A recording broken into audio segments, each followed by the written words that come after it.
یہ سال 1946 کی شروعات تھی۔ فلسطین کے ویسٹ بینک کے علاقے میں کچھ چرواہے اپنی بکریاں چرا رہے تھے۔ پاس ہی میں قمران نامک ایک علاقہ تھا۔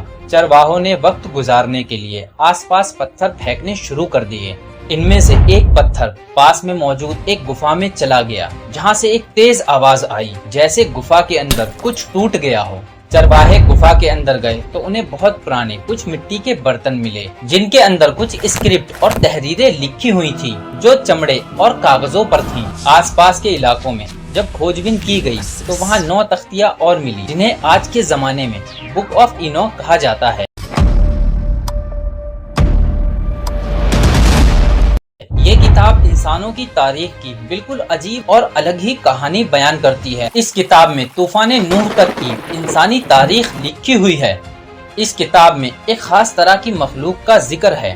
اب سوال یہ اٹھتا ہے کہ یہ کتاب کس نبی پر اتارا ہوا صحیفہ تھی اور اسے بائبل سے الگ کیوں کر دیا گیا؟ ہر دور میں اس زمین پہ انسانوں کی ہدایت کے لیے اللہ تعالیٰ نے اپنے پیغمبر بھیجے، اور ان میں سے کچھ پیغمبروں پر کتابیں اور صحیفے نازل ہوئے، جن میں تورات، انجیل، زبور اور قرآن مجید شامل ہے۔ ان کتابوں میں اللہ کے فرمان، پیغمبروں کے اقوال اور تاریخیں لکھی ہوئی ہیں، لیکن ایک آسمانی کتاب ایسی بھی ہے جس میں بہت حیرت انگیز باتیں لکھی ہوئی ہیں جو دنیا کی کسی بھی آسمانی کتاب میں نہیں ملتی۔ یہی وجہ ہے کہ بائبل کے علماء نے اس کتاب کو اور اس کی آیتوں کو بائبل سے الگ کر دیا۔ اس کتاب کا نام ہے کتاب انوح۔ خودیوں کا ماننا ہے کہ یہ کتاب حضرت ادریس علیہ السلام پر نازل ہوئی، یا اس کتاب کو حضرت ادریس علیہ السلام نے اپنے ہاتھوں سے لکھا۔ حضرت ادریس علیہ السلام اللہ تعالیٰ کے تیسرے نبی تھے جو حضرت آدم علیہ السلام اور حضرت شیش علیہ السلام کے بعد آئے۔ تاریخ دانوں نے لکھا ہے کہ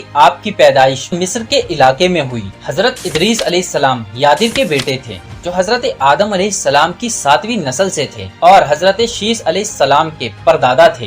تاریخ بتاتی ہے کہ اینوخ ایک بادشاہ اور عالم تھے جنہوں نے سب سے پہلے لکھنے اور پڑھنے کی شروعات کی تھی۔ حضرت ادریس علیہ السلام کی یہ کتاب انسانی تاریخ کی ایک عجیب و غریب تصویر پیش کرتی ہے۔ اس کتاب کے مطابق خدا نے واچرز یا گرے ہوئے فرشتے، فالن اینجل کو آسمان سے زمین پر گرایا تھا۔ ان کا سردار شامیازہ نام کا ایک فرشتہ تھا۔ ہزاروں سال پہلے کی بات ہے، وہ اپنے 199 ساتھیوں کے ساتھ کوہ ہرمن پر اترے اور انہوں نے اعلان کیا کہ ہم انسانوں کی بیٹیوں کے ساتھ جنسی تعلقات قائم کریں گے۔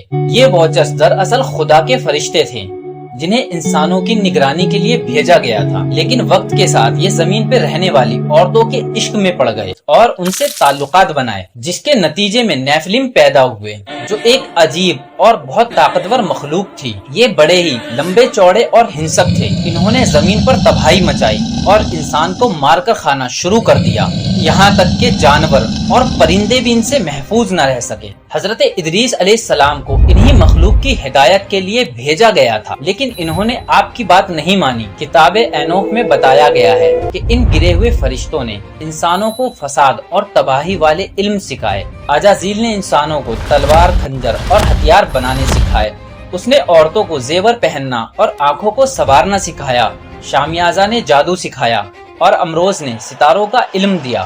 ان سب باتوں سے انسانوں میں برائی اور بدکرداری پھیل گئی۔ ان سب فساد کو دیکھ کر اللہ تعالیٰ غضبناک ہوئے اور 4 فرشتوں کو یعنی میکائیل، جبرائیل، رفائیل اور یوریل کو زمین پر بھیجا۔ انہی فرشتوں نے واچرز کو سزا دی اور انہیں زنجیروں میں جکڑ لیا، اور انہی فرشتوں نے ان واچرز کو بھی ہلاک کر دیا جنہوں نے انسانی عورتوں کے ساتھ ناپاک رشتے قائم کیے تھے۔ واچرز کو زمین کے اندر قید کر دیا گیا جہاں وہ قیامت تک رہیں گے۔ کہا جاتا ہے کہ حضرت ادریس علیہ السلام کو یہ بھی قدرت دی گئی تھی کہ وہ زمین کے اندر بھی جا سکتے ہیں۔ کتاب انوح میں یہ بھی بتایا گیا ہے کہ کس طرح حضرت ادریس علیہ السلام فرشتوں کے پنکھوں پر سوار ہو کر آسمان سے زمین اور پہاڑوں کو دیکھا کرتے تھے۔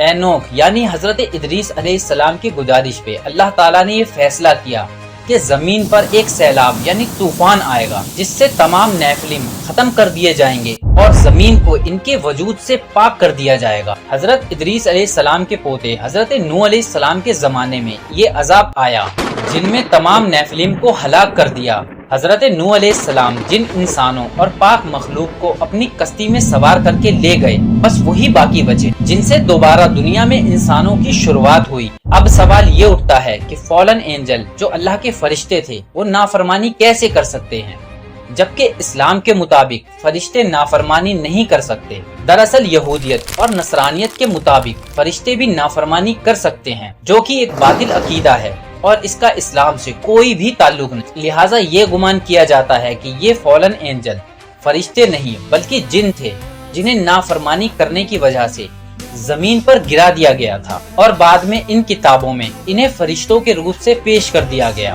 ٹھیک اسی طرح جیسے شیطان کو جنت سے نکالا گیا تھا کیونکہ اس نے حضرت آدم علیہ السلام کو سجدہ کرنے سے انکار کر دیا تھا۔ اور دوسرا نظریہ یہ بھی ہے کہ یہ واچرز کوئی آسمانی مخلوق تھی جسے ایلین کہا جاتا ہے۔ ہزاروں سال پرانی ان تختیوں میں ان واچرز کا ذکر ملتا ہے، جنہیں اس دور کے لوگ انوناکی کے نام سے بلایا کرتے تھے۔ ان تختیوں کے مطابق انوناکی آسمان سے زمین پر آئے تھے اور یہ انسانوں سے ٹیکنالوجی میں بہت آگے تھے۔ انہوں نے ہی انسانوں کو کئی طرح کے علم اور ٹیکنیک سکھائی، لیکن جب انہوں نے زمین پر فساد مچایا تو انہیں ہلاک کر دیا گیا۔ ممکن ہے کہ یہ واچرز یا انوناکی کسی دوسرے سیارے یعنی گرہ سے اس زمین پر آئے ہوئے ایلین ہوں، جن کی طرف حضرت ادریس علیہ السلام کو بھیجا گیا تھا، لیکن جب انہوں نے آپ کا انکار کیا تو انہیں زمین کے اندر قید کر دیا گیا اور ان کی ناپاک نسلوں اور اولادوں کو طوفان نوح کے ذریعے ختم کر دیا گیا۔